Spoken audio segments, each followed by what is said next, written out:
It's not right! If we allow that, then what next? Piranha plants adopting Goombas? Luigi, don't be a dinophobe. It takes all colors to make a rainbow. Except black. There's no black in a rainbow. I hate this channel. No! No!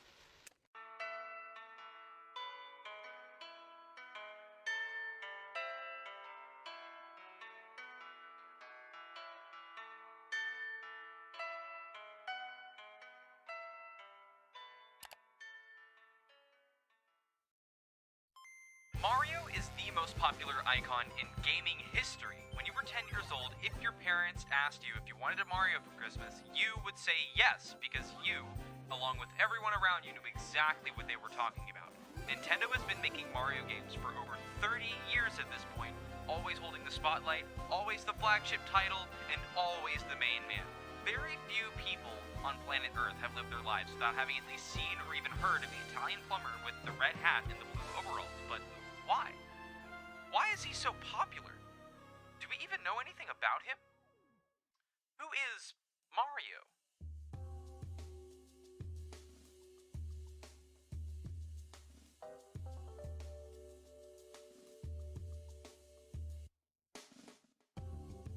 That question, ladies and gentlemen, is what makes it so hard to bring him to the big screen, to the point that people are just losing their minds over Charles Martinet not being the voice of Mario this time, even though there have been several takes on what he would be like outside of the games, like the Japan-exclusive Mario anime film that I have not seen. Deke's first and most notable attempt, the Super Mario Bros. Super Show from 1989, and then 1993's Super Mario Bros. Movie, and although they weren't exactly the most well-received at the time, or ever, they actually tried to answer this question, just like Chris Pratt and Illumination are today, but why do we even have to ask this question in the first place? This is where the creator of Mario himself comes into the picture. Throughout this segment, I'd like to talk about the decisions and intentions on Miyamoto's part for what Mario is and later how he speaks. Trust me, I'll get back to that. Just for good measure, I'm also going to sprinkle in a few words about I'm not a dog. Toby Fox, because the way that he went about making Undertale's player character Frisk, and he explained it in a way that I believe heavily applies to this situation. The thing that makes Mario so difficult to characterize is the fact that he's never truly been a character. Mario has always been a vessel for the player's actions and almost never his own. We never see him as anything but the lens through which we, the players ourselves, interact with the world. He's a blank slate, silent protagonist, just like, for example, Frisk from Undertale. And when we see fan comics featuring Frisk, we're met with this same problem, that Frisk hasn't claimed any character traits for themselves outside of the fairly neutral spectrum of actions that we, the player, can perform in the game. Toby Fox said that the more characterization he gave to Frisk, the less that Frisk could relate to and capture the experience of the player. In short, the less the main character says and does independent of the player, the more the player can actually place themselves into the game itself and into the character's shoes.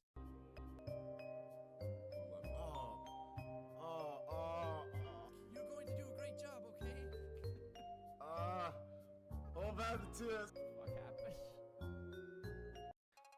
I'm guessing this wasn't intentional, at least not during his initial conception, but this one small attribute stuck for later entries to come, to the point that it might have just become a design choice over time.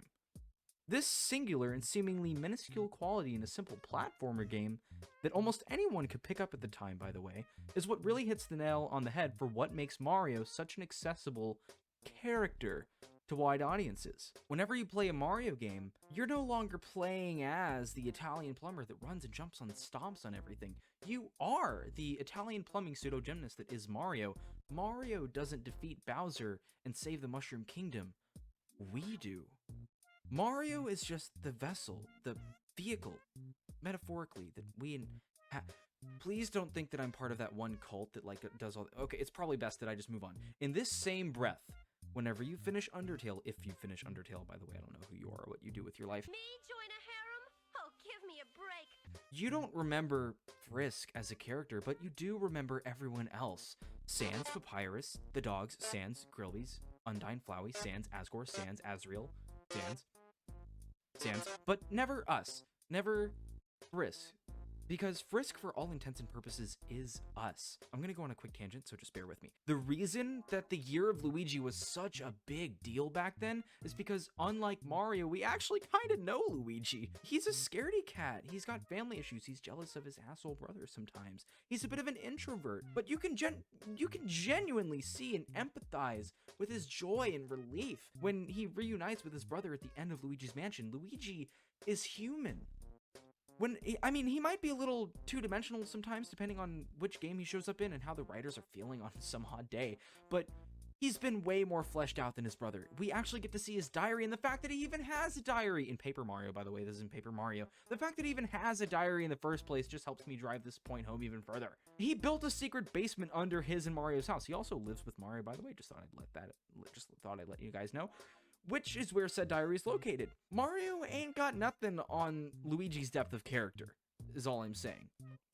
Which isn't really much because Mario doesn't have much character to go with in the first place, but still, it's better than nothing. At this point, there had already been 3 takes on Mario, and I'm going to talk about 2 of them for today because the first one was in Japanese. So skipping over that one, there were the TV shows from Deke, and then the live-action movie, and both of them attempt to flesh out Mario, and they both do the exact same thing. Allow me to wind the clocks back for a little bit. Hey, paisanos, it's the Super Mario Brothers Super Show! It's 1989. Deke airs the Super Mario Bros. Super Show, an animated plus live-action TV show where Mario, Luigi, Toad, and Peach, can't forget Peach because she's important, they would go on adventures while their classic adversary Bowser would attempt to sabotage and occasionally try to kill them. Why do they still they insisted on calling Bowser Koopa? They would never call him Bowser. It was just Koopa. His name is Bowser. Stop calling him Koopa. I swear to God, if they call him Koopa in the new movie, I am going to blow a gasket. It is that irritating to me. Anyway, for those of you who still have their sanity after this whole situation, in the Super Mario Bros. Super Show, Mario is played by, oh Jesus Christ, Mario is literally played by none other than Captain Lou Albano. Do you know someone that owns a gun? Or not? Or Unusual in many. yes, I am. Peace be right by you. And if you do drugs, shut up and let me talk. Go to hell before you die. Before I looked up a retrospective on YouTube for this show, thank you Nostalgia Critic Channel Awesome, you are a saint. I had absolutely no idea who played Mario in this show because I had absolutely no idea who Lou Albano was because I don't watch wrestling. I have no idea about wrestling. Wrestling is foreign to me. And also Danny Wells plays Luigi. That's Mama Luigi to you! Okay, Danny Wells plays Mama... No! Okay, he didn't even say that line. That's Mama Luigi line didn't even come from this show. So, yeah, Danny Wells didn't say that line, and I'll get right back to that. So, the best part is, this surprisingly works. I actually don't mind Mario's voice and Luigi's voice in this. And Luigi's personality, man, I miss him. I miss this show. He makes me miss this show, even though it's awful. Also, Mario apparently had a similar voice in Hotel Mario. Okay, again, it's not the same guy, but clearly there is a pattern, and it's going to make even more sense in just a minute. So, for those of you who have not caught on yet, this wasn't even the only TV series that Deke put out. If we fast forward 1 year later, they put out The Adventures of Super Mario Bros. 3. It's the second show. It's the second show. The second show! You could have just... Why? Why'd you have to name it after the game that's called 3? Because it's a sequel. It's not the third show, so why would you call it 3? Just why are you matching it with the game? It's literally a 3. It would mean that there's a third, but there's no second show, because that is the second. Anyway, and if we fast forward one... I'm gonna blow a gasket. Fast forward another year later, they released the third show, the actual third show, Super Mario World, where Yoshi made his debut. This is also, getting back to that other point earlier, this is where the That's Mama Luigi to You came from. So, the writing in these shows, is really bad. All of them. It is really bad. Hey, Mario, look what I made! It's a stone, Luigi. You didn't make it. It's a football! It's even official size! Moving on. With these new shows comes new cast members, most notably Walker Boone being the new voice for Mario and Tony Rosato taking over for Luigi. Honestly, I don't know which duo I like more. Lou Albano and Danny Wells were good picks, and Walker Boone and Tony Rosato took out the mantle for the rest of the show's lifespan, and they did just fine too, but none of them would mean the end of Mario and Luigi outside of games. Until recently, what comes next on this list would have been the last appearance of the Mario Brothers outside of a game setting, and depending on the way you see it, things get so much better. In 1993, they released this travesty. And let's just say it wasn't the best? I mean, it wasn't the worst either. It's still a really bad movie, but it's one of those bad movies that's still fun to watch. Not because of what was wrong with Mario, trust me, everything is wrong with this movie, but I wouldn't even call that a fair assessment. They make Bowser, who they still insisted on calling Koopa, President Koopa. No one touches President Koopa. President of the 90s cyber dystopia parallel dimension where he wants The Rock. Where is that meteorite piece? The what? You don't have the rock. Give me that rock, you monkey! Also, apparently, he's some sort of Nazi. He refused to shake hands with the Mario Bros because they evolved from primates. Monkey! And he pulls a Mr. Humberflube whenever he does end up touching them. Also, this is the movie where we were introduced to this piece of information that still haunts my nightmares to this day. Name? Mario. Last name? Mario. Okay, what's your name? Luigi. Luigi? No, Luigi Mario. Okay, look, how many Marios are there between the two of you? It's three. It's Mario, and Luigi Mario.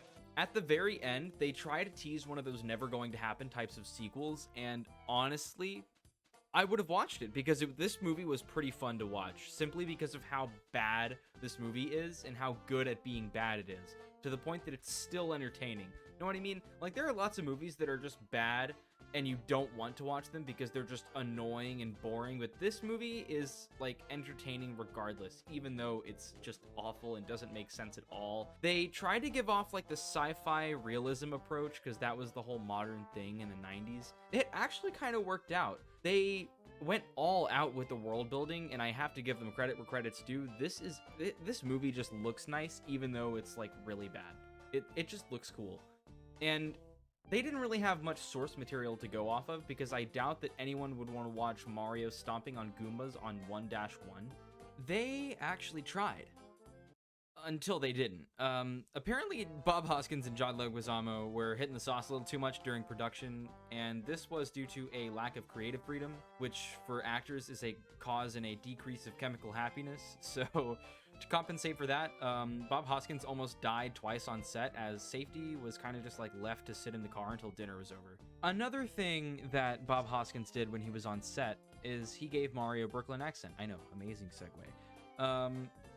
For those of you who have been paying attention for the past few minutes, clearly, I think we're starting to see a pattern. Mario, Brooklyn accent. Mario, Brooklyn accent. Mario, Brooklyn accent. Mario, Brooklyn accent, and even states in the show that he and Luigi are from Brooklyn. For those of you who don't know, this is canon. Source? Miyamoto. Yes, Miyamoto originally intended for Mario to have this deep, gritty Brooklyn accent, so the writers went for exactly that.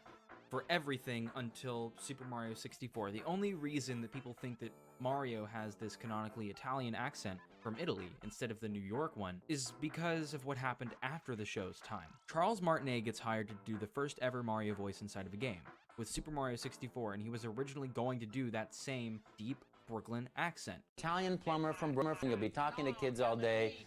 Roll tape and action. And they're thinking, well, what kind of voice does this have? Is it one of those, hey, I'm a plumber from Brooklyn, so... Yeah, it just wasn't working for him. So he decided to experiment and came up with a new voice that was a little more fitting not only for a game setting, but also he thought it was more kid-friendly, and some might have referred to it as accessible. Mario, for the first time inside of a game, would speak in Super Mario 64, 1996, with the added debut of his new voice. 7 years after Mario first spoke on TV with his originally intended Brooklyn accent, and 3 years after the Super Mario Bros. Movie from 1993. That movie that we just talked about. Either way, so now, okay, now that we've covered basically the entire history of Mario's voice, don't you think it's fitting that Chris Pratt takes this direction, considering it's, like, actually canon, like Miyamoto canon? I know that people associate Mario with his N64 voice, and it kind of just grew from there, but that was a decision for the games, and I doubt this voice would work for an entire movie, considering it would probably get minions annoying very fast, like ludicrously fast. If Mario spoke in every exchange in his, like, new Charles Martinet N64 voice for the entirety of, let's say, like, with dialogue, like he has actual dialogue in Super Mario Galaxy or an entire season of the show.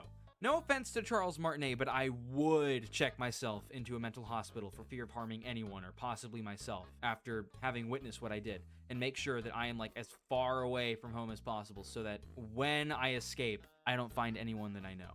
I'm happy if Mario says something every once in a while, but if I heard him in his normal, like, new high-pitched voice, say, giving Makarov's, like, speech for Modern Warfare 3... Wait, that's actually hilarious. Okay, actually, like, seriously, that's hilarious. Hang on, I need to make this. Okay, point being, if he spoke that way for the entire movie, I'd feel a little cheated, which is exactly why I don't have much of a problem with Chris Pratt's voice. Because obviously he's going to sound like Chris Pratt because he's Chris Pratt, but, like, what do you expect? I'll admit they need a few retakes, but, like, we've yet to see the movie and he's already growing on me. Because I've been down this road before. I know what's there. The worst part of this situation is that it seems like everyone thinks that this should be the easiest job in the world for him, but it's not. Chris Pratt has been given the task of giving a personality to a character that doesn't exactly have one at all. And I'm talking about the games, of course, because I would reference the shows more in terms of, like, what his personality is, but that would require watching nearly 9 hours of an old kids show. Also, did I mention that that's just the first season? And it was at this point that I decided to watch as much of the show as I could without losing my mind and gather as much juice as possible on how Lou Albano took this role on. And oh boy, this was a really long and wild and also exhausting ride. So I decided to watch the show. And from the first episode alone, I already noticed that Mario has the positive protagonist syndrome. Some of it I can actually get behind, but there are times when it's just too much. Like, there are these, like, repeating moments over and over again where Luigi is faced with fear, Mario's the one that has to give him all the pushes and stuff like that, which is exactly what he does every single time. In the animated sections of this show, Mario is a very headstrong kind of guy. Like, he literally saw a bomb on the ground and then pulled, like, a war hero move, and the first decision he made was to subsequently throw it back, and then both Luigi and Peach follow suit. Like, they just saw him do it, they were like, oh, well, I guess it's my turn to be a hero. Luigi's tactic of running away becomes more and more useful, because in the face of an avalanche. In the face of an avalanche, King Koopa realizes that he doesn't need them to be in the blast radius of the bombs for them to stop existing. The characterization Mario is given in this show is, unfortunately, that of an ideal hero that has the answers to everything. Always. He's the dreaded everyman, kinda. He's also kinda just an idiot, and he'd literally eat anything and everything if he could, not on camera though, and the live action portion of this show is another can of worms, but this still applies. Spaghetti on your overalls. Also, can I go ahead and second Nostalgia Critic's take on the sheer amount of pasta jokes in this show? May the pasta be with you. Not on your lasagna loving life. So long, spaghetti suckers. I'm gonna make linguine out of you. Try it, meatball. Calamitous calamari. Pasta jokes! Anyway, this was their first attempt at giving Mario personality. I'm still excluding the anime movie. They were bound to make mistakes. Also, this was 1989, like, what can you expect from a kids show at this time? Mario was a global icon that looked to rival Disney, and this was a clear attempt to capitalize on his popularity more than anything else, but I'm still glad it happened. Either way, the show was objectively bad. They just stopped trying after a few episodes, and it just never made any sense. Also, Nostalgia Critic, channel awesome, go. How hard can it be to put a face on a person? Anyone can do it. I can do it. Watch! Give me a face, you fucking bungholes! They did not animate this guy's face. Mario does have a bit of character in this show. He's a bit of a goofball, and he's also brave and a protagonist because he has protagonist syndrome, and he's a bit reckless at times because he has plot armor. And, you know, he's confident because he has plot armor. And it's actually kind of funny sometimes how much he takes advantage of his plot armor. I will say this show did have its moments, but most of the show's jokes were awful. But some of this stuff is just pure gold that I can't get over. I would love to be 100% confident that they tried with Mario, but I can't be sure anymore after having seen the show and all of these other things. The conundrum of giving Mario a tangible personality is the fact that not everyone is going to like what comes out because the ideal Mario is different for everyone. I want to have faith that Chris Pratt will be able to find for himself who Mario is and show that to the rest of the world. I want to trust that Chris Pratt, along with Nintendo and Illumination, will learn from the mistakes of the past and don't let him fall into the stupid everyman trope again, because that would completely ruin the point of making Mario a person for once. Because Mario can't be everyone, because that would just make him no one. As we bring this service to a close, I'd like to say that the question that this video poses, I might have gone off topic a little bit. Oh, who cares? The question that this video poses will hopefully soon be answered, and I am excited because I have been obsessed with Mario since I was old enough to understand what Mario was. I had Mario and Luigi plushies. I watched videos made with these plushies like Super Mario Logan and Cute Mario Bros. Since I was old enough to barely understand what was going on, and now I'm making a video about it, and hopefully it's my first of many because I love this. This is so much fun for me, even if I procrastinate, because I can talk about something that I have a passion for regardless of what it is, and maybe, just maybe, someone will listen. I want to talk about more than just Nintendo stuff, as the past few years I've kind of not really been much of a Nintendo enthusiast. I want to talk about more stuff, like making video games of my own, video games that I play with my friends, making my very own costume of Red Guy from Don't Hug Me, I'm Scared, or just life, even. This is something, not the only thing, but something that makes me happy, and I don't plan on stopping anytime soon. Thank you so much if you made it to the end of this video because of my really long and probably irrelevant tangent from the bottom of my heart. This is my first video, but if you're seeing this and I have other stuff, first of all, wow, I actually made other stuff. Second of all, this video actually took me 5 months plus to put together because of how many times I had to start over and how many lessons I had to learn. So I hope this was a good start. Well, at least hopefully I made someone happy. Maybe I made something that someone liked. Thank you. I'm really tired. I am very exhausted. So yeah, I'm gonna go ahead and end the video now. Fuck off. In his grasp, but you know, his little thing where he blows you up in the air.